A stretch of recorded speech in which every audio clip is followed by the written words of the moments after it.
அந்த மாதிரியான ஒரு சூழலை கொண்டு வந்துட்டாங்க இன்னைக்கு தமிழ்நாட்டுல. அதனால அதுக்கு ஒரு விலை வந்துருச்சு. பொருளாதாரத்துல ரொம்ப ரொம்ப முக்கியத்துவம்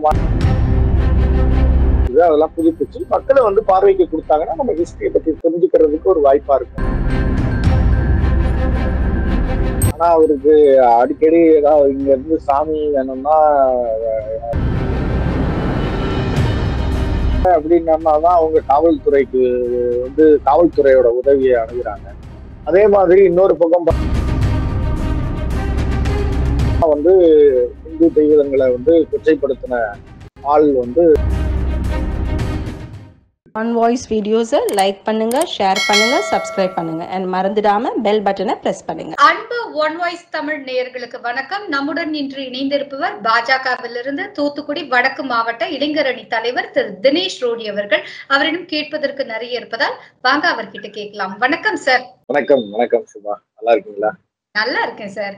சார், சென்ற முறை நம்ம நிறைய பேசிக்கொண்டு இருந்தோம். நிறைய விஷயங்கள், மோடி அவர்களினுடைய திட்டங்கள், அந்த மாதிரி எல்லாம் நிறைய விஷயங்கள் சொன்னீங்க. மீனவர்கள் எவ்வளவு தூரம் மோடி அரசாங்கத்தின் மீது நம்பிக்கை வைத்திருக்காங்க அப்படிலாம் சொன்னீங்க. பொதுவாகவே இங்க வந்து ஒரு விமர்சனம் வைக்கப்படுது சார். இடி ரைடு, ஐடி ரைடு அப்படின்னாலே அது பாஜக தான் வந்து தன்னை எதிர்ப்பவர்களை பணிய வைப்பதற்காக தொடர்ந்து அவர்கள் மீது ஒரு ஏவல் அடக்குமுறையை வந்து கையாளுறாங்க அப்படின்னு சொல்லிட்டு ஊடகங்களாக இருக்கட்டும், இல்லைன்னா அரசியல் விமர்சகராக இருக்கட்டும், பொதுமக்கள் கூட அந்த மாதிரியான ஒரு திங்கிங்ல போயிட்டு இருக்காங்க. ஆனா இன்று தமிழகத்தில் அதிமுகவிலிருந்து பாஜகவில் சேர்ந்த நிர்வாகிகள் அவங்களுடைய இடங்கள்ல, அவங்க சம்பந்தப்பட்ட இடங்கள்ல எல்லாம் ரெய்டுங்கிறத நம்ம பாக்குறோம். அப்போ உண்மையாவே இடி ரைட யார் தான் அரேஞ்ச் பண்றாங்க? இடி வந்து இப்போ அது வந்து ஒரு தன்னாட்சியா நடைபெறக்கூடிய ஒரு அமைப்பு. அது வந்து எந்த ஒரு டிபார்ட்மெண்ட்டுக்கு கீழேயும் கண்ட்ரோல்ல வராம அது தன்னாட்சி அதிகாரம் பெற்ற ஒரு அமைப்பு. சிபிஐ இந்த மாதிரி அமைப்புகள் எல்லாமே கூட தன்னாட்சி பெற்று இயங்கக்கூடியது.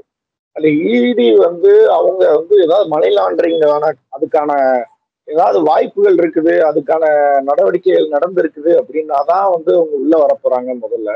ரெண்டாவது, எதுவுமே வந்து இன்னைக்கு ஒரு கம்ப்ளைண்ட், இது வந்து போலீஸ் ஸ்டேஷன் மாதிரி கிடையாது. இப்போ நேர்ல போய் ஒரு எஃப்ஐஆர் கொடுத்துட்டு திமுக அரசு செய்யற மாதிரி பாஜக காரங்க சோசியல் மீடியால எங்களை அவதூறு பரப்புறாங்கன்னு ஒரு கம்ப்ளைண்ட் அவங்களே லான்ச் பண்ணிட்டு உடனே அவங்களே அதுக்கு ஆக்ஷன் எடுக்கிறேன்னு நைட்டு நடு ராத்திரியில வீட்டுக்கு வந்து கைது பண்ற மாதிரியான சட்டங்கள்லாம் வந்து இடியால பண்ண முடியாது. அது வந்து ரொம்ப நாள் ஒரு வழக்கு வந்து சிபிஐயோட விசாரணையிலேயோ இல்ல வேற ஏதோ ஒரு விசாரணையிலேயோ இருந்த வழக்கு, அதுல வந்து மணி லாண்டரிங் நடந்திருக்கிறதுக்கான ஒரு வாய்ப்பு இருக்கு அப்படிங்கிறத வந்து அரசாங்கம் கருதுச்சு அப்படின்னா அப்போ அந்த இடி ரைடு இந்த மாதிரியான விஷயங்கள் எல்லாமே வந்து நடக்கத்தான் செய்யும். இது வந்து தொடர்ந்து இப்ப இந்த எப்படி இவிஎம் மிஷின் மேல வந்து ராகுல் காந்தி ஜெயிச்சிட்டாங்க அப்படின்னா இவிஎம் மிஷின் கரெக்டா இருக்குன்னு ஏத்துப்பாங்க. தோல்வி அடைஞ்சிட்டாங்க அப்படின்னா உடனே இவிஎம் மிஷினை வந்து சரி பார்க்கணும், அதுல வந்து குளறுபடிகள் நடக்குது அப்படின்னு ஒரு அவதூறு பரப்புவாங்க. இது வந்து தொடர்ந்து அரசியலுக்காக செய்து கொண்டு இருக்கக்கூடிய ஒரு விஷயம். அதுதான் இப்போ வந்து நமக்கு அங்க நீங்க சொன்ன மாதிரி பாரதிய ஜனதா கட்சிக்காரங்க ஆதரவான நிர்வாகிகள் வீட்லயோ இல்ல அவங்களுடைய நிர்வாகிகள் விட யாரு வந்து ஒரு மணி லாண்டரிங் ஆக்டிவிட்டிஸ் ஈடுபட்டாலும் இடி வந்து அதோடைய நடவடிக்கை செய்யும். நிறைய இடங்கள்ல உடனே அதுக்கு வந்து நடவடிக்கை எடுத்தாலும் உடனே பாருங்க, பாரதிய ஜனதா கட்சி வந்து அவங்கதான் இவ்வளவு நாள் இந்த ஆருத்ரா கேஸ் இந்த மாதிரி எல்லாம் நிறைய பார்த்துருக்கோம். அதெல்லாம் உடனே பாரதிய ஜனதா கட்சியோட இன்டர்லிங்க் பண்றது. ஆக்சுவலா நம்ம வந்து காப்பாத்திருந்தோம்னா அந்த கேஸ் வந்து அடுத்த கட்டத்துக்கு போய் எஸ்கலேட் ஆகிருக்கவே கூடாது. எல்லா இடத்துலயும் வந்து இன்னைக்கு மக்கள் கிட்ட வந்து ஒரு ப்ராப்ளம், ஒரு மணி லாண்டரிங் ஆக்டிவிட்டியில ஈடுபட்டவங்க யாரா இருந்தாலும் அவங்க வந்து அதை வந்து லீகலா தான் ஃபேஸ் பண்ணிட்டு இருக்கிறாங்களே தவிர பாரதிய ஜனதா கட்சி எந்த இடத்துலயுமே அவங்களுக்கு சப்போர்ட்டாவோ அவங்களுக்கு ஆதரவாவோ நம்ம வந்து சட்டத்தை வளைக்கிறதோ இல்லை அவங்கள காப்பாற்றுறதோ இந்த மாதிரியான நடவடிக்கைகள் எடுத்ததில்லை. நிறைய பேர் உடனே அக்யூஸ் பண்ணுவாங்க, பாருங்க உங்க கட்சியில தான் இருக்காங்க, ஆனா இந்த மாதிரி ஆக்டிவிட்டி கட்சியில 1000 பேர் இருப்பாங்க, எல்லாரையும் வந்து 24 மணி நேரம் ஒரு கட்சி தலைவரோ ஒரு கட்சி நிர்வாகிகளோ அவங்களோட ஆக்டிவிட்டிஸ் வந்து மானிட்டர் பண்ணிட்டு இருக்க முடியாது. ஒவ்வொரு கட்சிகள்லயும் தப்பு நடக்கதான் செய்யும். அந்த தப்புகளை வந்து தடுக்கிறோமாங்கிறதா முக்கியம். இன்னைக்கு திமுகல வந்து எல்லா கிரிமினல் ஆக்டிவிட்டிஸும் தமிழ்நாட்டுல நடந்துகிட்டு தான் இருக்கு. ஆனா அதை தடுக்கிறதுக்கு காவல்துறையே இந்த மாதிரி இருக்கிற டிபார்ட்மெண்ட்ஸ் எல்லாம் பயன்படுத்தி அவங்களுடைய சட்ட சட்டவிரோதமான செயல்களுக்கு அரசாங்கத்தை வந்து பயன்படுத்துறாங்க. பாரதிய ஜனதா கட்சி எந்த இடத்துலையும் வந்து அரசாங்கத்தை சட்டவிரோதமாகவோ இல்ல மணி லாண்டரிங் ஆக்டிவிட்டிஸ்ல ஈடுபடுறவங்களுக்கு ஆதரவாகவோ பயன்படுத்துறது கிடையாது. எங்கள் கட்சியோடைய நிர்வாகியாகவே இருந்தாலும் கூட அவங்க மேல நடவடிக்கை எடுத்துக்கிறோம். அதுதான் இன்னைக்கு நிறுவனம். சார், சென்ற முறை நம்ம பேசும்போது கூட தாவாக்காவை பற்றி நிறைய பேசினோம். ஒரு கட்சி ஆரம்பிக்கிறாரு, ஒரு மாஸ் ஹீரோ அப்படிலாம் சொன்னீங்க.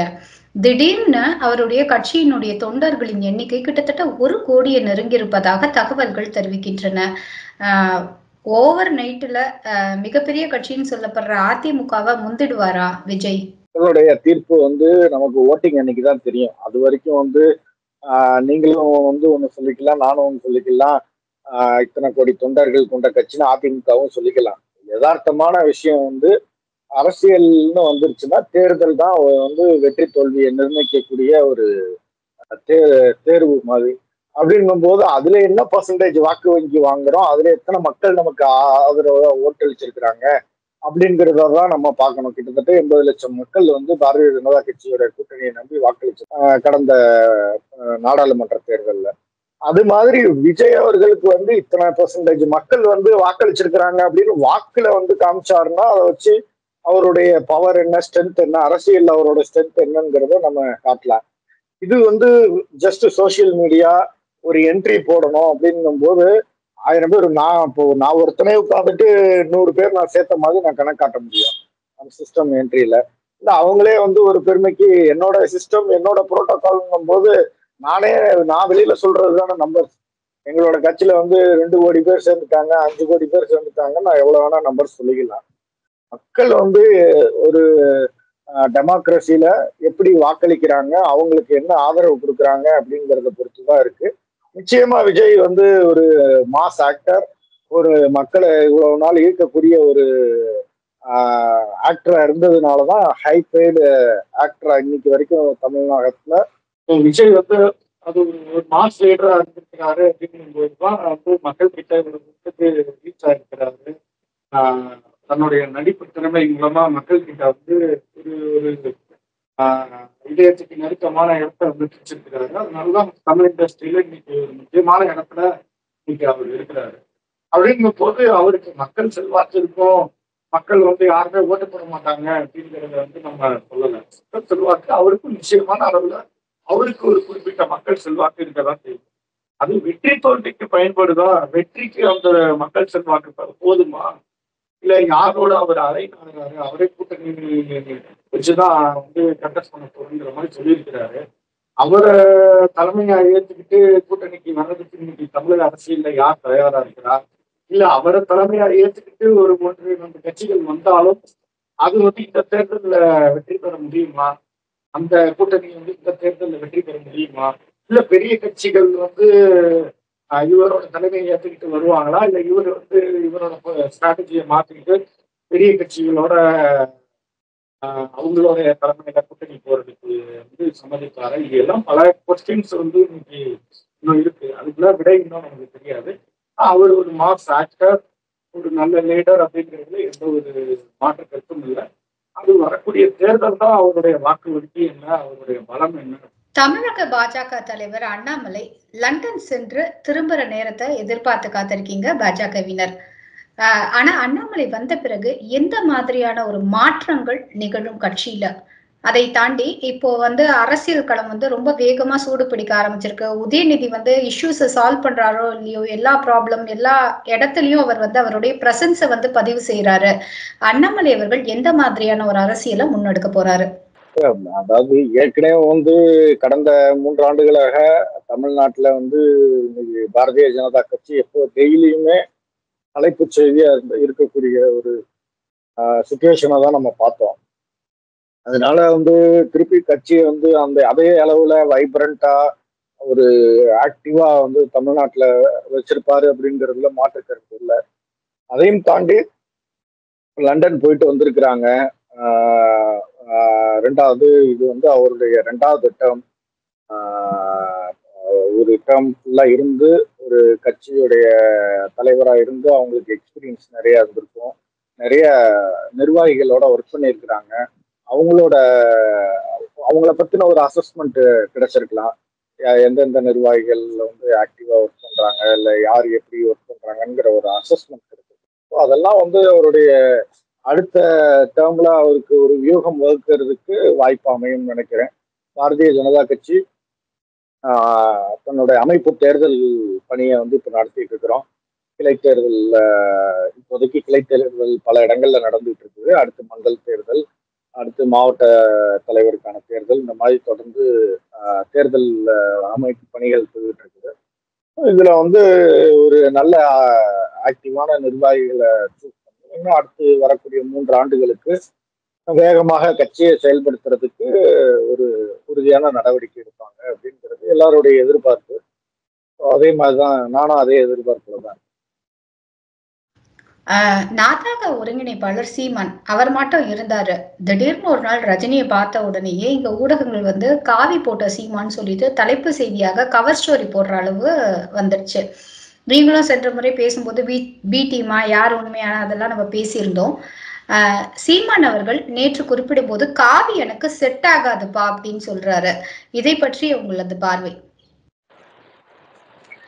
சீமானுக்கு வந்து காவி செட் ஆகாது. ஆனா அவருக்கு அடிக்கடி ஏதாவது இங்க இருந்து சாமி வேணும்னா தெய்வங்களை எடுத்துப்பாரு. ஒரு காலத்துலலாம் அவருடைய பேச்சு எல்லாம் நீங்க எடுத்து போட்டீங்க அப்படின்னா இன்னைக்கு மக்கள் அவரை வந்து செருப்பால தான் அடிப்பாங்க. அந்த அளவுக்கு ஒரு கீழ்த்தரமான பேச்சுகள்லாம் கடவுளை பத்தி பேசியிருக்கிறாரு. இன்னைக்கு சிவன் என் அப்பன், முருகன் என் முப்பாட்டன் இப்படிலாம் பேசிட்டு இருக்கிறாரு. இதே சீமான் ஒரு காலத்துல தெய்வங்களை வந்து மிக கேவலமாக கொச்சையாக இன்னைக்கு நீங்க இந்த இந்த கலை இசைவாணி இந்த இவங்கள மாதிரி ஆட்கள் பாடுறதெல்லாம் என்ன இதை விட மிக கொடுமையான கேவலமான விதத்துல எல்லாம் வந்து இந்து தெய்வங்களை வந்து கொச்சைப்படுத்தின ஆள் வந்து சீமான். அதனால என்னைக்குமே அவருக்கும் காவிக்கும் செட் ஆகாது அப்படிங்கிறது எனக்கு தெரிஞ்ச விஷயம் தான். பட் ஆனா வந்து திரு ரஜினிகாந்த் அவர்களை வந்து சந்திச்சது முழுக்க முழுக்க அவருடைய ஒரு பொலிட்டிக்கல் ஸ்டண்ட் அப்படின்னு தான் நான் பாக்குறேன்.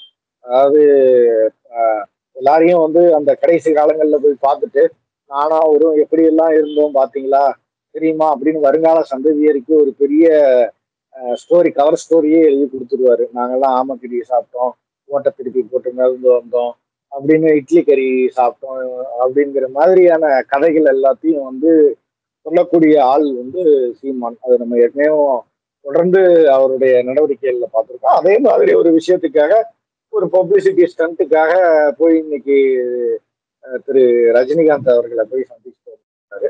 அதனால என்ன ஒரு மாற்றமோ என்ன ஒரு அரசியல்ல வந்து ஒரு அவருக்கு ஒரு ஏற்றமோ எதுவுமே நடக்க போறது இல்லை. இப்ப முழுக்க விஜய் வந்த விஜய் நம்பி இருந்தாரு. விஜய் நம்மளை காப்பாத்துவாரு, நம்ம கட்சியை காப்பாத்துவாருன்னு. விஜய் வந்து தனியா வேணா நம்ம தலைமையில தான் கூட்டணி, நான் தனியா தான் இது பண்றேன், என் தலைமைக்கு வேணா வாங்கன்னு சொன்னோன்னே அவருக்கு ஒரு ஈகோ கிளாஷ் ஆயிடுச்சு. உடனே விஜய் யாருன்னு விஜயை வந்து பயங்கரமா சாட ஆரம்பிச்சாரு. இப்போ வந்து நாளைக்கே வந்து விஜய் என் தம்பி, விஜய் நல்லவன் அப்படிங்கிற மாதிரியான ஸ்டாண்டை வந்து மாத்துவார். ஸோ வந்து ஸ்டாண்டை வந்து ஒவ்வொரு டயத்துக்கு மாத்தி மாத்தி பேசக்கூடிய ஆள் சீமான் அப்படிங்கிறது நமக்கு ஏற்கனவே தெரிஞ்ச விஷயம் தான். அதனால சீமான் மாதிரி ஒரு ஆட்களை பத்தி நம்ம பேசி டைம் வேஸ்ட் பண்ணணும்னு நான் நினைக்கிறேன். மகாராஷ்டிரா தேர்தல் மிகப்பெரிய வெற்றியை பாஜகவுக்கு தந்திருக்கு. இதுல ரொம்ப ஒரு ஆச்சரியப்படுறமான விஷயம் என்னன்னா சார், பாராளுமன்ற தொகுதி தேர்தல் நடக்கும்போது 6 சட்டமன்ற தொகுதிகளை உள்ளடக்கிய அந்த இடத்துல பாத்தீங்கன்னா அவங்க வந்து காங்கிரஸுக்கு ஓட்டு போட்டதை நம்ம பார்த்தோம். பெரிதும் கை கொடுக்க வேண்டிய மகாராஷ்டிரா வந்து பாஜகவுக்கு அங்கங்க சொதப்பியது. ஆனா அதே எந்த இடத்துல பாராளுமன்ற தொகுதியில காங்கிரசினுடைய எம்பியை அனுப்பி வச்சாங்களோ அதே இடத்துல இன்று சட்டமன்ற தொகுதின்னு வரும்போது மக்கள் வந்து பாஜகவுக்கு ஓட்டு போட்டிருக்காங்க. இதை நீங்க எப்படி பாக்குறீங்க? இல்ல இந்த அதாவது ரொம்ப டிஃபரன்ஸ் இல்ல ஒரு 5 monthsக்குள்ள என்ன மாதிரியான ஒரு சேஞ்சை பார்த்துட்டாங்க? இல்லைன்னா அவங்க வந்து பாஜக தான் வரணும் மகாராஷ்டிரால அப்படின்னு முடிவெடுத்துட்டாங்களா மக்கள்? இதுல வந்து நம்ம ஜஸ்டிஃபை இந்த 4 மாசத்துக்குள்ள பாரதிய ஜனதா கட்சி நல்லா ஒர்க் பண்ணி ப்ரூவ் பண்ணாங்க அப்படிங்கறதெல்லாம் கிடையாது. மக்கள் இன்னைக்கு திமுக வந்து ஒரு பெரிய திராவட்டுல இருக்காங்க. அங்கதான் 40க்கு 40 ஜெயிச்சோம். அடுத்து 234 சட்டமன்றமும் நாங்க தான், 200க்கு மேல நாங்க இலக்கு வச்சிருக்கோம். குங்கு மண்டல ஃபுல்லா நாங்க தான் ஜெயிப்போம். அந்த பக்கம் செந்தில் பாலாஜி தூக்கிக்கிறார். இந்த மாதிரி ஒரு அதிகார போதையில, அதிகார திமிர்ல இருக்கக்கூடிய ஆட்சியாளர்கள் இருக்கும்போது நிச்சயமா மக்கள் நாங்க வந்து அந்த மாதிரி எல்லாம் வந்து வாக்கு உங்களுக்கு ஈஸியா கொடுத்துட மாட்டோம். வாக்கு வந்து நான் எங்களுடைய உரிமை அப்படிங்கிறத மக்கள் நினைவுபடுத்துவாங்க. அந்த மாதிரியான ஒரு சூழ்நிலை தான் மகாராஷ்டிராலையும் நடந்திருக்குது. அது நிச்சயமா தமிழ்நாட்டிலையும் நடக்கும். பல இடங்கள்ல நான் நடந்து பார்த்துருக்கிறோம். ஸோ வந்து மக்கள் வந்து இந்த காரணத்துக்காக தான் பாரதிய ஜனதா கட்சிக்கு மாத்தி வாக்களிச்சுட்டாங்க அப்படிங்கிறது கிடையாது. மக்கள் பாக்குறாங்க என்ன பண்ண முடிஞ்சது. அவங்க ஒரு ஒரு பிரம்மையை கிரியேட் பண்ணாங்க. இந்த மாதிரி நாடாளுமன்றத்துல நாங்க திரும்பி வந்துருவோம், நாங்க ஜெயிச்சிருவோம், நாங்க பண்ணிடுவோம் அப்படிங்கிற மாதிரி ஒரு ஒரு பிரம்மையை கிரியேட் பண்ணாங்க. அது நடக்கல. இன்னைக்கும் வந்து சென்ட்ரல் லெவல்ல வந்து பிஜேபி தான் ஆட்சியை தொடருது. இப்போ வந்து அவங்க மகாராஷ்டிரா மக்கள் நம்ம பார்த்திருக்கோம், பொருளாதாரத்துல ரொம்ப ரொம்ப முக்கியத்துவம் வாய்ந்த ஒரு, அதாவது பினான்ஸ் கேபிட்டல் ஆஃப் இந்தியான்னு சொல்லக்கூடிய அளவுல வந்து அங்க மும்பைலாம் வந்து இப்போ பொருளாதாரம் முக்கியமான ஒரு மாநிலம். அந்த மாநிலத்துல வந்து அவங்களுக்கு யோசிக்க தெரியாதா? இன்னைக்கு நம்ம வந்து அவங்க என்ன தமிழ்நாட்டுல இருக்கிற மாதிரி என்ன மேல சென்ட்ரல்ல பிஜேபி இருக்கு, நம்ம திமுகக்கு ஓட்டு போடுவோம் சொல்லி ஏமாந்து ஓட்டு போடுறதுக்கு என்ன அந்த மாதிரியான மக்களா? அவங்க எல்லாருமே நல்லா தெரிஞ்ச மக்கள். மேல வந்து ஒரு ஆட்சி மாற்றத்தை விரும்பி இருக்கலாம். சரி, ஒரு இவ்வளவு நாள் பிஜேபி கவர்மெண்ட் இருக்கிறாங்க, ஒரு தடவை வேணா காங்கிரஸ் கவர்மெண்ட் கூப்பிட்டு பார்ப்போம் அப்படின்னு அவங்க முயற்சி பண்ணியிருக்கலாம். அதனாலதான் வந்து போன பார்லிமெண்ட் தேர்தலில் வந்து காங்கிரஸுக்கு அதிகமா மேண்டேட் கொடுத்திருந்தாங்க. பட் காங்கிரஸால வந்து வெற்றி பெற முடியல, ஆட்சி அமைக்க முடியல. அது தெரிஞ்சுக்கிட்ட மக்கள் நம்மளுடைய ஸ்டேட்டுக்கு எது நல்லது, இன்னைக்கு சென்ட்ரல் அளவுல பிஜேபி இருக்காங்க, அப்ப மாநில அளவுலயும் பிஜேபி இருந்தாங்கன்னா நிறைய திட்டங்கள் கொண்டு வர முடியும், நல்ல வளர்ச்சி திட்டங்களை நிறைவேற்ற முடியும். நம்ம காங்கிரஸ்க்கு கொடுத்தோம்னா இங்க இருந்து அங்க போய் பெஞ்ச தட்டுவான், இல்ல சண்டை போடுவான், கூச்சல் போடுவானே தவிர அவங்களால வேற என்ன பண்ண முடியும் அப்படிங்கறது தெரிஞ்சுதான் வந்து அந்த மக்கள் சரி இங்க பிஜேபி கவர்மெண்ட்டை கொண்டு வந்தோம்னா அது நமக்கு மேலையும் பிஜேபி இருக்காங்க, கீழையும் பிஜேபி இருக்காங்க, நம்ம மாநிலத்துக்கு ஒரு நன்மை பயக்கக்கூடிய ஒரு விஷயமா இருக்கும் நம்பி வாக்களிச்சு. நாம் பேசிக் கொண்டிருக்கும் இந்த நாள் கோவையே கிட்டத்தட்ட ஒரு கொலை களமாக மாறி இருக்கு. அது ஒரு குடும்பத்தை சார்ந்தவர்கள் 3 பேர் கொல்லப்பட்டிருக்காங்க. நகைக்காகங்கிறாங்க, பணத்துக்காகங்கிறாங்க, முன்விரோதம்ங்கிறாங்க, என்னங்கிறது தெளிவா தெரியல. ஏன் இந்த மாதிரி நடக்குது? இது வந்து தமிழகத்துல அடிக்கடி ஊடகங்கள்ல வரும் செய்தியாக மாறிவிட்டது சமீப காலங்களில். சோ காவல்துறை சரியா இல்லையா? ஏன்னா நம்ம தமிழக காவல்துறையை ஸ்காட்லாந்துக்கு இணையா சொல்லுவோம். இதை நீங்க எப்படி பாக்குறீங்க? இது வந்து காவல்துறையை வந்து நம்ம குற்றம் சாட்டி ஒன்றும் செய்ய முடியாது. ஏன்னா காவல்துறையோட கைகள் வந்து கட்டப்பட்டிருக்கு தமிழ்நாட்டுல. காவல்துறை பாரதிய ஜனதா கட்சியோ இல்ல திமுகக்கு எதிர்கட்சிகள் வந்து என்ன செஞ்சாலும் அவங்க மேல வந்து வழக்க போட்டு அவங்கள வந்து கோர்ட்டுக்கு போய் ப்ரொடியூஸ் பண்ணி அவங்கள கூட்டிட்டு சுத்துறது மட்டும்தான் காவல்துறைக்கு இன்னைக்கு தமிழ்நாட்டுல வேலையா இருக்கே தவிர அக்யூஸ்டுகளை பிடிக்கிறது வந்து காவல்துறைக்கு இன்னைக்கு நேரமும் இல்லை, அதுக்கான வாய்ப்புகளும் அவங்களுக்கு இல்லை. அவங்களுக்கு அக்யூஸ்ட் யாருன்னு தெரிஞ்சாலுமே அந்த அக்யூஸ்ட் திமுக காரனா தான் இருக்கான். அப்போ அவங்களால என்ன பண்ண முடியும்? ஆட்டோமேட்டிக்கா வந்து சரி ஒன்றும் ஒரு எஃப்ஐஆரோ ஒரு ஆக்ஷனோ எடுக்க முடியாது, வேடிக்கை தான் அவங்களால பார்க்க முடியும். அதுதான் பார்த்துட்டு இருக்கிறாங்க. இது தொடர்ந்து ஒரு முறை நடக்கல, இது தொடர்ந்து தமிழகத்துல டெய்லி பேப்பரை திறந்தீங்கன்னா டெய்லி 2-3 கொலைகளாவது சர்வ சாதாரணமாக தமிழ்நாட்டுல நடந்துகிட்டு இருக்குது. அதை நம்ம கடந்து வர்ற அளவுக்கு நம்ம ஆயிட்டோம். முதல் இவங்களுடைய ஆட்சி தொடக்கத்துல எல்லாம் வந்து கொலை நடக்குது அப்படிங்கும்போது டெய்லி பரபரப்பா பேசுவோம் அந்த கொலைகளை பத்தி. இன்னைக்கு டெய்லி 2 கொலை 3 கொலை நடக்குதுங்கும் போது அதெல்லாம் சர்வ சாதாரணம் ஆயிடுச்சு தமிழ்நாட்டுல கொலை நடக்கிறது எல்லாத்தையும். ஏன்னா அந்த அளவுக்கு ஆட்சியாளர்கள் சட்ட ஒழுங்கை வந்து பாதுகாக்கணும், இல்ல மக்களுக்கு வந்து ஒரு பாதுகாப்பு கொடுக்கணும் அப்படிங்கிற எண்ணத்துல எல்லாம் இன்னைக்கு இல்லை.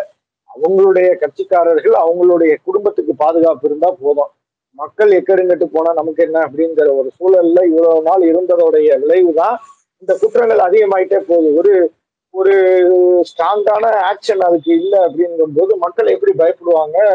சாதாரண பொதுமக்கள் வந்து ஒரு லா இருக்கு, லாக்கு பயப்படணும்னா சட்டங்கள் கடுமையா இருக்கு, அவங்களுக்கு அவங்க மேல வந்து சட்டம் பாயுது, கடுமையா நடவடிக்கை எடுக்கப்படுது அப்படின்னா அவங்க பயப்படுவாங்க. சரி நம்ம ஒரு தப்பு செய்யக்கூடாது அப்படிங்கிற ஒரு விஷயத்துல இருப்பாங்க. இப்ப இது வந்து ஒரு மர்டர் பண்ணனா 2 லட்சம் ரூபா கொடுத்தா இன்னைக்கு வந்து வேற அக்யூஸ்ட மாத்திட்டு எஃப்ஐஆரே வேற ஒருத்தர் மேல போட்டுட்டு போயிட்டே இருக்கிறாங்க. அந்த மாதிரியான ஒரு சூழலை கொண்டு வந்துட்டாங்க இன்னைக்கு தமிழ்நாட்டுல.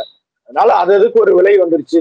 கஞ்சா கடத்தணுமா இவ்வளவு ரூபா, அதுக்கு வந்து காவல்துறைக்கு ஒரு கமிஷனு, ஆட்சியாளர்களுக்கு ஒரு கமிஷனு, அதுக்கு மேல மெத்தலைன், பெட்டமெட்டலைன் இப்படிங்கிற பல பேர் நமக்கு பேரே தெரியாத அளவுக்கு இருக்கக்கூடிய போதைப் பொருட்கள் எல்லாம் வந்து இங்க தமிழ்நாட்டுக்குள்ள டிராபிக் பண்ணி கொண்டு வந்து அதை வந்து புழக்கத்துல விடுறது. அதுக்கு வந்து ஒரு பெர்சன்டேஜ் தமிழ்நாட்டு காவல்துறைக்கு யார் கள்ளச்சாராயம் காய்ச்சா, யார் போதைப் பொருள் விற்கிறா எல்லாமே தெரியும். நடவடிக்கை எடுக்கிறதுக்கு அனுமதி கிடையாது. அதுதான் தமிழ்நாட்டில் இருக்கக்கூடிய நிலைமை. அதனுடைய விளைவு தான் நம்ம இன்னைக்கு பார்த்துட்டு இருக்கிறோம். நேற்று கூட கரூர்ல பார்த்தேன், ஒரு லேடி வந்து அவங்க அவ்வளோ ஒரு லிக்வர் சாப்பிட்டு அவ்வளோ போதையில காவல்துறையினர் கூட சண்டை போடுறத நம்ம பார்த்துருக்கிறோம். அந்த ஒரு சூழ்நிலைக்கு வந்து தமிழகம் தள்ளப்பட்டு இருக்குது. எல்லாரையும் வந்து போதைக்கு அடிமையாக்குறது. ஏன்னா அவங்களுக்கு தேவை அதுதான். போதைக்கு அடிமையாயிட்டாங்கன்னா எலெக்ஷனுக்கு முந்தின நாள் எல்லா பக்கமும் கோட்டரை இறக்கி வச்சு எலெக்ஷன் அன்னைக்கு ஒரு கோட்டரை கொடுத்தா போதும், ஓட்டு போட்டுருவான். இன்னைக்கு தமிழ்நாடு எலெக்ஷன் காஸ்ட்லி ஆயிடுச்சு அவங்கள பொறுத்த வரைக்கும். ஏன்னா ஒரு ஆளுக்கு ஒரு ஓட்டுக்கு 2000 ரூபா 3000 ரூபாய் போட வேண்டியிருக்கு. இது ஒரு குடிகாரனா இருந்தான்னா அவனுக்கு ஒரு கட்டிங் கொடுத்தா போதும். இந்த நிலைமையில உருவானதுனால 200 ரூபா கொடுத்து வேலையை முடிச்சிடலாங்கிற ஒரு நூதனமான யுக்தி. ஏன்னா செந்தில் பாலாஜி மாதிரி ஒரு டேலண்டான ஆட்கள் வச்சிருந்தோம். அவர் 20 ரூபா டோக்கனை வச்சே வந்து ஆர்கே நகர்ல ஃபார்முலா பண்ணி ஜெயிக்க வச்சவர். அந்த அளவுக்கு அவர் வந்து டோக்கனு, கொலுசு, இந்த மாதிரி வெரைட்டி ஆஃப் ஐடியாஸை வந்து அரசியல்ல வந்து புகுத்தக்கூடிய ஒரு மனிதர்.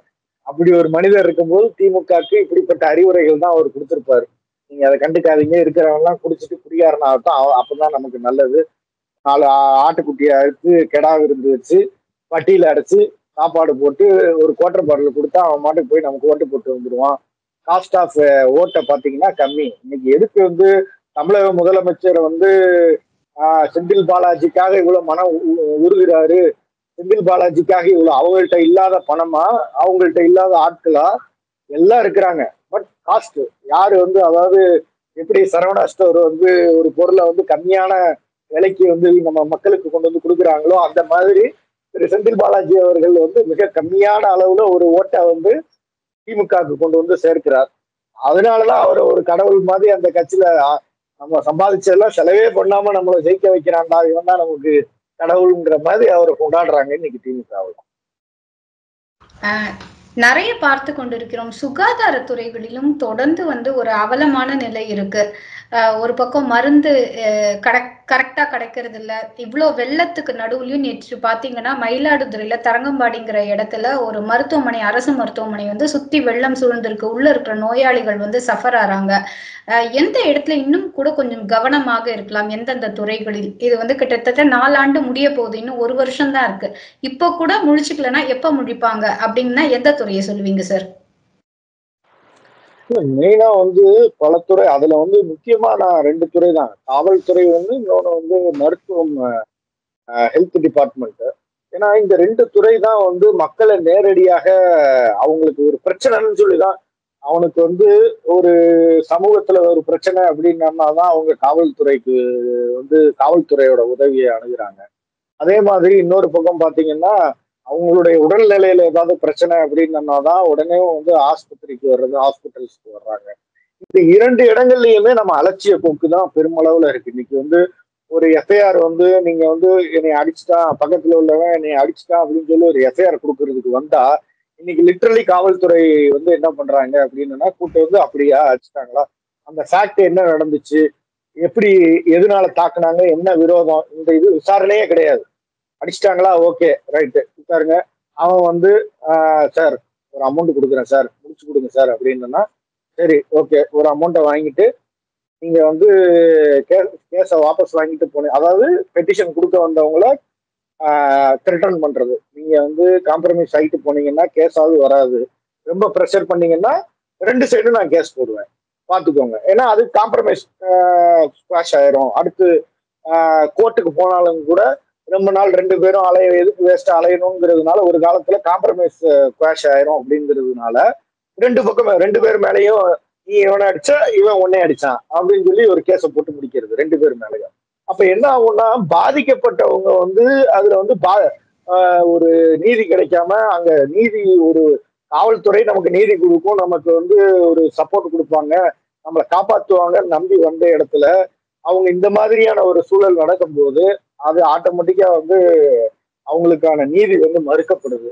அது வந்து முதல்ல அதுவே பல இடங்கள்ல வந்து ஒரு தவறு செய்யறதுக்கு தூண்டுதலா இன்னைக்கு தமிழ்நாட்டுல ஒரு இளைஞன் இந்த மாதிரி வந்து சின்ன வயசுலயே பாதிக்கப்பட்ட ஒரு இளம் வயதுல இப்படி ஒரு பிரச்சனை போய் பாதிக்கிறாங்க, காவல்துறையோட அணுகுமுறை இந்த மாதிரி இருக்குதுன்னா அவங்களுக்கு என்ன சிந்தனை வரும்? நம்ம என்னனாலும் செய்யலாம், ஒரு அமௌண்ட் வெட்டணும், 1,00,000 கொள்ளையடிக்கணுமா, 20,000 போலீஸ்காரங்க கொடுத்தா நம்ம என்னனாலும் செஞ்சுக்கலாம், அதை ஒரு கொலை பண்றோமா 2,00,000 போலீஸ்காரங்களுக்கு கொடுத்தா நம்ம என்னனாலும் பண்ணிக்கலாம்.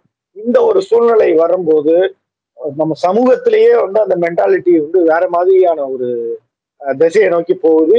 இதுல பெரும்பாலும் வசதியானவங்க இதனால பாதிக்கப்படல.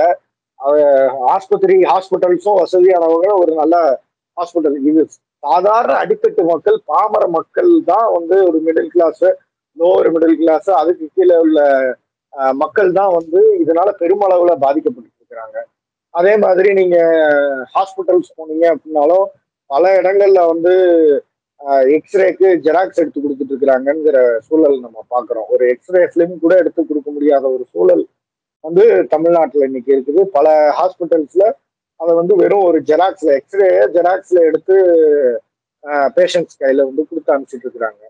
அப்ப அவங்களுக்கு அதெல்லாம் வந்து ஒரு சாதாரண மக்களுக்கு வந்து பிரதமர் வந்து எல்லா மக்களுக்கும் வந்து மருத்துவம் வந்து சகஜமா போய் சேரணும் அப்படிங்கிறதுக்காக உழைச்சு ஜன் வசதி திட்டமா இருக்கட்டும், ஆயுஷ்மான் பாரத் திட்டமா இருக்கட்டும், இந்த மாதிரி பல திட்டங்கள் போட்டு கொண்டு வந்துட்டு இருக்கிறார். ஒரு தரமான மருத்துவத்தை அஃபோர்டபுள் பிரைசிங்ல கொடுக்கணும் அப்படிங்கிறது. பட் மாநில அரசு இன்னைக்கு இங்க இருக்கக்கூடிய ஹாஸ்பிட்டல்ஸ் இது எல்லாமே மாநில அரசோட கண்ட்ரோல்ல இருக்கு. அவங்க கொஞ்சம் அதுக்கான எஃபர்ட் போட்டா கூட இன்னைக்கு பல கிராமங்கள்ல டாக்டர்ஸே வர்றதில்லை. பல கிராமங்கள் வேண்டாம், ஒரு டயர் 3 டயர் 4 சிட்டிஸ்லயே ஒரு ஹாஸ்பிட்டல்ஸ்க்கு டாக்டர்ஸ் வர்றதில்லை. ஈவன் பக்கத்துல எட்டயபுரம் எடுத்துக்கிட்டீங்கன்னா அங்க வந்து ஹாஸ்பிட்டல் இருக்கு, கவர்மெண்ட் ஹாஸ்பிட்டல். ஆனா வந்து டாக்டர் வந்து ரொம்ப லிமிட்டட் டைம், ஒரு 3 hours 4 hours ஷிஃப்ட் தான் அங்க ஒர்க் பண்றாங்க. அதுக்கு மேல நீங்க டாக்டர்ஸை பார்க்க முடியல. ஒரு நைட்டு ஏதோ ஒரு பாம்பு கடிச்சிருச்சு இல்ல வேற ஏதோ ஒரு பிரச்சனைன்னு சொல்லி ஒரு ஹாஸ்பிட்டலுக்கு ஒரு நோயாளிகள் வர்றாங்க அப்படின்னா கூட அவங்கள ட்ரீட் பண்றதுக்கு அங்க டாக்டர் இல்ல, நர்ஸ் மட்டும் தான் இருக்கிறாங்க. அவங்க ட்ரீட் பண்றதுக்கு திருப்பி ஒரு 30-40 கிலோமீட்டர் அவங்க டிராவல் ஆகி போக வேண்டியது இருக்கு. நான் என்ன கேட்கிறேன், அதாவது இங்கேயே எட்டயபுரத்திலேயே பிரைவேட் ஹாஸ்பிட்டல்ஸ் இருக்கதான் செய்யும். அதுல என்னால அஃபோர்ட் பண்ண முடியாது அப்படிங்கிற ஆட்கள் தான் வந்து அங்க உள்ள எட்டயபுரத்துல உள்ள கவர்மெண்ட் ஹாஸ்பிட்டலுக்கு வர்றாங்க. அங்க டாக்டர் இல்லை அப்படின்னு சொல்லி நீங்க கோவில்பட்டிக்கு கொண்டு போங்கன்னா அங்க இருந்து ஒரு 20 கிலோமீட்டர் அவங்க வரணும். ஒரு ஆட்டோ பிடிச்சி வரணும்னா ஆட்டோக்கான சார்ஜ் வந்துச்சு, அப் அண்ட் டவுன் போயிட்டு வரணும்னா கூட 500-600 ரூபா சாதாரணமா வரக்கூடிய சூழல் உருவாகுது. அப்போ அவங்களுக்கு வந்து அவங்களுடைய பொருளாதாரம் வந்து கம்மியா இருக்குங்கிறதுனாலதான் கவர்மெண்ட் ஹாஸ்பிட்டல் நம்பி போறாங்க. திரும்பியும் அதை வந்து இன்னொரு வகையில செலுத்தி நீங்க கோயில்பட்டிக்கு போங்க, அங்க போய் நீங்க ஃப்ரீயா பாத்துக்கலாம்னா கோயில்பட்டியில வர்றதுக்கான சார்ஜஸே அவங்களுக்கு பெருசா இருக்கு. அதுக்கு அவங்க அங்க உள்ள பிரைவேட் ஹாஸ்பிட்டல்ஸ்லயே அதை விட கம்மியா பார்த்துட்டு போயிடலாம். அந்த ஒரு சூழல் இருக்கு. அதனால இந்த மாதிரியான பிராக்டிக்கல் டிஃபிகல்டிஸ் நிறைய இடங்கள்ல தமிழ்நாடு முழுக்க பல ஹாஸ்பிட்டல்ஸ்ல இந்த பிரச்சனை இருக்கு. அந்த மாதிரி டாக்டர்ஸ் நிரப்புறதா இருக்கட்டும், ரெண்டாவது டாக்டர்ஸ் வந்து கைண்டா 2 இடத்துலயுமே வந்து அவதியோட தான் மக்கள் வர்றாங்க. போலீஸ்டையும் சரி டாக்டர்டையும் சரி அவங்கள ஹேண்டில் பண்றதுக்கு சைக்கலாஜிக்கலா வந்து ஒரு ட்ரைனிங் கொடுக்கணும் அப்படின்னு நான் பாக்குறேன் இவங்க 2 பேருக்குமே. ஏன்னா கிண்டியில கூட கொலை நடந்திருக்கு, நம்ம அதையும் பார்த்துருக்கோம். We don't want to blame, அவர் என்ன பண்ணாரு, அவர் தப்பு பண்ணாரு அதனாலதான் அவங்க கொண்டாங்க, அப்படி கிடையாது. இருந்தாலும் கூட அது ஒரு நிகழ்வாக இருந்தாலும் கூட அந்த மாதிரி நிறைய இடங்கள்ல வந்து ஒரு சில பேர், எல்லா டாக்டர்ஸும் நம்ம சொல்ல, ஒரு சில பேர் வந்து ஹார்ஷாவோ ரூடாவோ பிஹேவ் பண்ணும்போது அது இயற்கையாவே மக்களுக்கு வந்து ஒரு வெறுப்புணர்வை வந்து உருவாக்கிடுது. ஈவன் அவங்களும் ஒர்க் ப்ரெஷர்ல இருப்பாங்க. அது வந்து நம்ம டாக்டர்ஸ் பண்ண தப்புன்னு நம்ம சொல்ல முடியாது. அங்க தேவையான அளவுல டாக்டர்ஸ் இல்லாம கம்மியான டாக்டர்ஸ் போட்டு அவங்களுக்கு அதிகமான டியூட்டி டைம் கொடுக்கறதோ, இந்த மாதிரி வேலைப்பளு அதிகமா இருக்கும்போது அவங்களுடைய எரிச்சலை வந்து வெளிப்படுத்தக்கூடிய சூழல்ல உருவாகுது. இந்த மாதிரியான விஷயங்களை எல்லாத்தையுமே ஷார்ட் அவுட் பண்ணணும். அதுக்கு நம்மளுடைய அரசாங்கம் அந்த இடங்கள்ல அதிகமான ஆட்களை வந்து பிளேஸ் பண்ணி மக்களுக்கு வந்து மக்கள் நேரடியாக பாதிக்கக்கூடிய இடங்கள் எல்லாம் மக்களை வந்து சரியா ட்ரீட் பண்ணணும் அப்படின்தான் என்னுடைய எதிர்பார்ப்பு. இறுதியாக ஒரே ஒரு கொஸ்டின் சார். நீங்க எட்டயபுரம்னு சொன்னனால சமீபத்துல உங்க லெட்டர் ஹெட்ல ஒரு அறிக்கை ஒன்றை பார்த்தோம். ஒரு வேண்டுகோள் கூட நீங்க வச்சிருந்தீங்க அரசுக்கு. அது என்னன்னு நீங்களே சொல்லுங்களேன். அதாவது எட்டயாபுரத்துல வந்து எட்டப்ப நாயக்கர் அப்படின்னு சொல்லி ஒரு ராஜா இருக்காங்க. நம்ம நிறைய படிச்சிருப்போம். கட்டபொம்மனுக்கு எதிராக எட்டப்பன் அவருதான் காட்டி கொடுத்தார் அப்படிங்கிற மாதிரியான ஒரு ஹிஸ்டரிஸ் எல்லாம் இருக்குது. அது வந்து ஒரு கிட்டத்தட்ட வந்து ஒரு கிரியேட்டான ஒரு ஹிஸ்டரி அது. எட்டப்ப நாயக்கர் பிளஸ் வீரபாண்டிய கட்டபொம்மன் ரெண்டு பேருமே அவங்க வந்து ஒரு உறவினராக இருக்கக்கூடியவர்கள் தான். ஒரு பகை இருக்கு, ஒரு குடும்ப பகை. எப்படி சாதாரணமா நம்ம வீட்டுக்கு இன்னைக்கு குடும்ப பகை இருக்குதோ அதே மாதிரி அந்த காலத்திலயும் குடும்ப பகை இருக்குது. இவரு ஒரு பக்கம் போறாரு, அவர் ஒரு பக்கம் போகிறாரு, ஒரு முடிவுகள் எடுக்கிறாங்க. அதனால வேற வேற வியூகத்துல ஒருத்தர் காலி பண்ணணும்ங்கிறது தான் வந்து அந்த காலத்துல இருந்து இந்த காலம் வரைக்கும் நடந்துகிட்டு இருக்குது. அதுல நடந்த ஒரு விஷயம் தான். அதையும் தாண்டி அவர் வந்து தன்னுடைய மக்களுக்கு எட்டயாபுரம் வந்து ஒரு காலத்துல நீங்க மதுரைக்கு கீழே எடுத்துக்கிட்டீங்கன்னா, மதுரை டு கன்னியாகுமரி வரைக்குமே நீங்க எடுத்துக்கிட்டீங்கன்னா இன்பிட்வீன்ல ஒரு பெரிய பாளையமா இருந்தது அப்படின்னா எட்டயாபுரம் பாளையம். மதுரைக்கு அடுத்தது நீங்க டவுன் சவுத் வரீங்கன்னா எட்டயாபுரம் தான் ஒரு பெரிய. திருநெல்வேலி இதெல்லாம் வந்து அதுக்கப்புறம் உருவாகினதுன்னு வச்சுக்கோங்க. அந்த காலத்துல எட்டயாபுரம் தான் வந்து ஒரு பெரிய ஒரு சிட்டியா இருந்தக்கூடிய ஒரு சூழ்நிலை இருந்திருக்குது. அங்க அரண்மனை இருக்குது. மகாகவி பாரதியார் கூட வந்து அந்த எட்டயாபுரம் அரண்மனையில தான் வந்து பணி செஞ்சாரு. அவருக்கு மகாகவி பட்டம் கொடுத்தது கூட அந்த அரண்மனையில தான் பட்டம் கொடுத்திருக்காரு. இப்ப என்னன்னா அவருக்கு நேரடி வாரிசுகள்ல கிளையில சித்தப்பா பையன் பெரியப்பா பையன் இந்த மாதிரியான வகையில வாரிசுகள் வந்து அனுபவிச்சுட்டு இருக்கிறாங்க சொத்தை. பல இடங்கள் நிறைய இருக்குது, பல சொத்துக்கள் இருக்கு, அதெல்லாம் அனுபவிக்கிட்டோம், தப்பு இல்லை. பட் ஆனா அந்த அரண்மனை வந்து ஒரு பராமரிப்பு இல்லாம அது வந்து ஒரு இடிஞ்சு ஏற்கனவே திவான் மண்டபம்னு ஒரு மண்டபம் அதுல ஏற்கனவே இப்ப சமீப காலத்துல இடிக்கப்பட்டிருக்குது. அதையும் வந்து விற்க ஆரம்பிக்கிறாங்க. இப்போ வந்து அந்த இடங்களை வந்து ஜென்ரலாவே வந்து அவங்களுடைய தேவைகளுக்காக அந்த இடங்கள் எல்லாம் வந்து பட்டா போட்டு அதை விற்க ஆரம்பிக்கிறாங்க. இப்ப என்ன பிரச்சனை அப்படின்னா, அவங்க மற்ற இடங்கள் அவங்களுடைய அனுபவிச்சுட்டு இருக்கிற இடங்களை விற்கிறதுனால எந்த பிரச்சனையும் கிடையாது, அது அவங்களுடைய உரிமை. பட் வந்து இந்த ஜமீன் பங்களா அப்படிங்கிறது வந்து ஒரு ஆர்கியாலஜிக்கல் சைட்டு. நம்மளுடைய வரலாறு பாரம்பரியத்தை இன்னைக்கு மதுரையில திருமலை நாயக்கர் மஹால் இருக்கிற மாதிரி ஒரு பெரிய அளவுல டூரிஸ்ட் அட்ராக்ட் பண்றதுக்காகவும், ஏன்னா எட்டயபுரத்துல ஏற்கனவே பாரதியார் வீடு இருக்கு, அதிகமான டூரிஸ்ட வந்து நம்ம அட்ராக்ட் பண்ணிட்டு இருக்கோம். இந்த நிலையில வந்து இந்த எட்டப்ப நாயக்கருடைய பங்களாவையும் வந்து நம்ம ரீவேம்ப் பண்ணி அதை வந்து ரீபில்ட் பண்ணி பொதுமக்களுடைய பார்வைக்கு அனுமதிச்சோம் அப்படின்னா அதன் மூலமா வந்து சுற்றுலா வகையில அதிகமான வருமானங்கள் வர்றதுக்கான வாய்ப்பும் இருக்குது. அத ஹிஸ்டரி, நம்மளுடைய பகுதியோட ஹிஸ்டரி என்ன, இப்போ அந்த ராஜாவுடைய பேருக்கு ஒரு ஹிஸ்டரியில வந்து ஒரு களங்கமான சூழல் தான் இருக்குது. ஆனா அந்த இன்னைக்கு நீங்க எட்டயபுரம் சுத்தி இருக்கக்கூடிய மக்கள் கிட்ட யார்கிட்ட வந்து நீங்க எட்டப்ப நாயக்கர் எப்படின்னு சொல்லி கேட்டீங்கன்னா அந்த அளவுக்கு அவரை பத்தி பெருமையா சொல்லுவாங்க. ஏன்னா அங்க இருக்கக்கூடிய மக்களுக்கு அவர் ஒரு சிறந்த ராஜாவா விளங்கி இருக்கிறாரு. அந்த மக்களை வந்து பாதுகாத்திருக்கிறாரு. செல்வ செழிப்போட அந்த எட்டயபுரத்தை வந்து பாதுகாத்திருக்கிறாங்க. இந்த மாதிரி பல புகழ்கள் இருக்கு. அது வந்து வெளியில தெரியாம இருக்கு, வெளியில சொல்லணும். அவங்க பயன்படுத்தின விஷயங்கள் இந்த மாதிரி எல்லாம் அந்த அந்த ஹிஸ்டரியை வந்து எக்ஸ்ப்ளோர் பண்ணணும் அப்படிங்கிறது நம்மளுடைய ரெக்வஸ்ட் ஸ்டேட் கவர்மெண்ட்டுக்கு வச்சிருக்கிறோம். அந்த இப்ப இருக்கக்கூடிய பங்களாவை வந்து அரசுடைமையாக்கி அதை வந்து திருப்பி புதுப்பிச்சு நிறைய அதுல வந்து புதுப்பிக்க வேண்டிய பணிகள் இருக்குது. அதெல்லாம் புதுப்பிச்சு மக்களை வந்து பார்வைக்கு கொடுத்தாங்கன்னா நம்ம ஹிஸ்டரியை பத்தி தெரிஞ்சுக்கிறதுக்கு ஒரு வாய்ப்பா இருக்கும் அப்படின்னு. சார் ரொம்ப நன்றி சார். இத்தனை நேரமும் அழகாகவும் தெளிவாகவும் நிறைய விஷயங்களை எங்களுக்காக எடுத்து சொன்னீங்க. அதாவது ஒரு தரமான மருத்துவத்தை அஃபோர்டபுள் பிரைஸ்ல மத்திய அரசு தந்தாங்க, அதை மாநில அரசு இன்னும் கொஞ்சம் கூட முறையா கொண்டு போய் சேர்க்கலாம் அப்படிங்கிறதையும், சில அரசு நிர்வாகங்கள்ல இருக்கிற சீர்கேடுகள் வந்து கொஞ்சம் மாற்றப்பட்டால் இன்னுமே கூட கொஞ்சம் நல்லா இருக்கும் அப்படிங்கிறதையும், எட்டப்ப நாயக்கரினுடைய அவர் ஆட்சி செய்த முறையில் மக்கள் மகிழ்ந்திருந்தார்கள். அவருடைய பங்களா அந்த இடம் வந்து அரசுடைமையாக்கப்பட்டு மக்களின் பார்வைக்கு வைக்கப்படுவதன் மூலமாக சுற்றுலா தலமாக மாறும் அப்படிங்கறதையும் சொல்லியிருக்கீங்க. பொறுத்திருந்து பார்ப்போம் சார். காலம் என்ன ஒரு பதிலை முன்வைக்கிறது என்று. மீண்டும் நல்லதொரு இணைவில் சந்திப்போம். நன்றி, வணக்கம் சார். ஆன் வாய்ஸ் வீடியோஸை லைக் பண்ணுங்க, ஷேர் பண்ணுங்க, சப்ஸ்கிரைப் பண்ணுங்க அண்ட் மறந்துடாம பெல் பட்டனை பிரஸ் பண்ணுங்க.